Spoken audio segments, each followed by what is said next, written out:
So far, we've discussed Lewis structures and line structures. Now we're going to be using our line structures in order to discuss resonance. So this is a further element of these structures of organic molecules, and resonance refers to the fact that in some molecules, we can spread out the electron density by moving the electrons. And these electrons can be found in lone pairs or in pi bonds. That's about it. So we're really focusing in on those lone pairs and pi bonds. If they're in the right types of arrangements, we can actually move them around and actually make that molecule more stable. And so that's why we're going to talk about resonance. Some of these patterns we're going to see are going to be starting at pi bonds or patterns that start at lone pairs. And we're in this video just going to be talking about those individual movements to make one resonance structure. In the following videos, we'll be discussing stringing these patterns together to actually draw all the resonance structures for a molecule, for example. So the first type of pattern that we can have is when we have a pi bond that's between two different atoms. So here in our example, we have a pi bond between a carbon and an oxygen. Pi bond is one of the two bonds in a double bond, or two of the three bonds in a triple bond, and we'll talk more about how they form later on. So these pi bonds, they can actually move if they're in between two different atoms, and we're going to move them towards the more electronegative atom.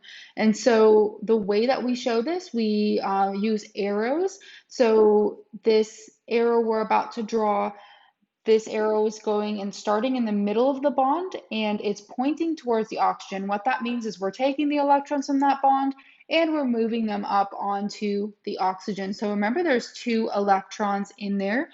When we're drawing our resonance structures to show that they're related by just moving pi electrons or lone pairs, we actually draw a double-headed arrow like what I just drew. So that's going to show that these are resonance structures. This isn't a reaction at all. And we already have the two lone pairs that we had originally, and when we move those electrons up, we're actually going to have another set of lone pairs because there were two electrons in that bond that we moved up onto the oxygen.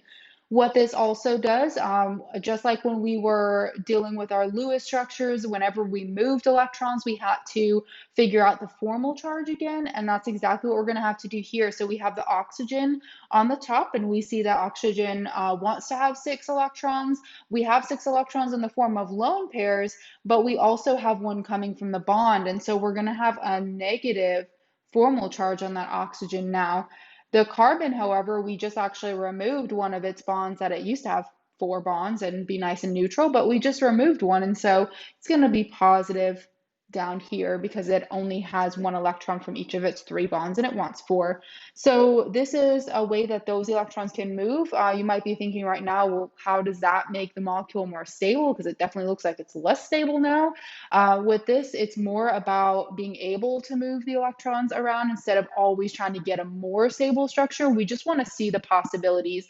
This is going to help us when we talk about reactions, knowing that there's sometimes this little positive charge at this point and on that carbon. That's going to help us to determine maybe where something that does have electrons will go and attach to this molecule. That's a potential site where reactions can happen. And so that's why it's important to be able to draw all the resonance structures, even if we're not drawing more stable resonance structures, as long as they're relatively within the rules stable. And the rules are kind of what we're talking about now. So we can do that. We can move those electrons up into there. That's one of the patterns if we have a pi bond between two different atoms. The second pattern is also involving pi bonds. If we have a pi bond next to an atom lacking an octet, so most common example of that is going to be a positively charged carbon. This carbon here is going to be attached to 2 other hydrogens, and then we're showing that 1 bond here, so 3 total bonds, that's all it has. To draw that resonance structure, we can actually take these pi electrons and just pivot them over to go towards this positive charge, and that's going to give us a way that those electrons can kind of spread out. So we're going to draw this resonance structure. We start our arrow in the middle of the bond and we say, well, those two are going to go and make another pi bond, only this time with the carbon on the right. And so we point in the middle of that bond because that's where those electrons are going So in the structure that would result from that movement, we would have the 2 electrons there, so an extra bond there. What we had done to make that structure, we've actually pulled these electrons away from this N carbon here. And so now that's going to be the one that only has the 3 bonds. And so that's going to be positively charged. And it can help if you want to draw in all the hydrogens here. Originally, this structure had those 2. We can draw this one if we want. And then this one had 2 on the end because it was positively charged. We want to transfer that to our structure on the right. We didn't move any hydrogens because we can't actually break or move any sigma bonds when we're doing this. So those 2 hydrogens are going to stay there. The only thing we moved was that pi bond, but now that carbon on the left only has 3 bonds. This one in the middle stays the same because it still has this one H and it's a total of 4 bonds. And then the one on the right became neutral because now it has 4 bonds. So it still has the 2 H's that it had all along. We just moved that pi bond over towards it. So the other place that we can start on these molecules is we can start at lone pairs. So typically if we have a lone pair next to an atom lacking an octet, and again, the most common example of that is a positively charged carbon, we can actually do resonance and draw a resonance structure where we can actually move one of the lone pairs on the oxygen. We can take that and then make a double bond. So we're moving them towards that positive charge. So that's one of the patterns we're going to see. If that happens, we're just going to have one lone pair left on that oxygen. And we have to think about what's going to happen with formal charges. Let's think about what all we had there. So with that positive charge, we did have an H we weren't showing. We can draw that in if we want. We're still going to have that H here because we didn't move any sigma bonds, so we're still going to have it in the structure on the right.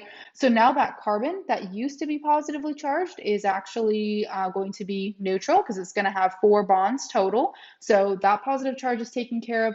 This oxygen, though, we know that it wants to have 6. On the original structure, it did have 6 electrons around it. It had 4 coming from the lone pairs and then 1 each coming from each of these bonds. So that was a total of 6, nice and neutral. This structure, we have 3 electrons coming from bonds and then just these 2 left over on the lone pair. So we only have 5. So 6 is what it wants, minus 5. We're going to have a positive formal charge plus 1, which we just draw as a positive in a circle. So we did have to account for that when we were doing our resonance structure. The last pattern that we have is if we have a lone pair that's next to a pi bond, and in this case, we can draw the resonance structure. We're going to actually have to show a couple arrows at once. So we can start at those lone pairs, move them down to make a double bond to that carbon, but we can only do that if we can push something out on the other side. So we can't just do that with every single molecule because we need to be able to get rid of something, and that something in this case is going to be this pi bond. So when we push that down, we're going to put this pi bond and dump those electrons in the end carbon. So we did have to use 2 arrows to show that. And the result of those arrows, now we're going to have this oxygen that has only 2 lone pairs because the other one went down to make the bond. And we're going to have lone pairs dumped onto that end carbon. If we want, we can show the hydrogens of the molecule. We didn't really change anything on the left-hand side. You can show those all out if you want. The right-hand side, though, we did have 2 H's we weren't showing there. We still have those 2 H's on the molecule. The difference is we've added a lone pair there. And so what we're going to have to do, because we did move electrons, we have to recalculate the formal charge around those atoms that we were moving. So the oxygen, we said, well, we move those electrons down. So we're going to actually have 6 total electrons around that oxygen. We have the 2, 1 from each of these bonds, and then these 2 and these 2. So that's a total of 6. That's great. That's neutral. This carbon wants 4 electrons, but it has 1 from this bond, 1 from each of its bonds to the H's, so that's 3 so far, and then 4, 5. And so we're going to have a negative charge on that end carbon because carbon only wants 4 and it has 5. So this is going to make that end carbon now negative, and that's going to be our resonance structure. So those are the 4 patterns. We are going to be doing some degree of stringing these together, but for now in this video, we're going to look at the examples that you can try, and then we'll take them up in the next video. So in these questions, you need to draw, for the first one, you have to draw the resonance structure for each of those molecules below. And so one of the things I recommend is drawing out lone pairs if there are any, because these are line structures. They're not always drawn out. So make sure you're drawing out the lone pairs that are on those atoms if applicable. And you also could draw out some hydrogens that are around where you're moving the electrons, just to make sure that you're not exceeding any octets. For the second one, you're supposed to identify which of those structures are capable of having significant resonance structures, because we can't always draw resonance for some molecules. So which ones can we draw a resonance structure for, and draw out those structures if you can draw the resonance structures for the molecule.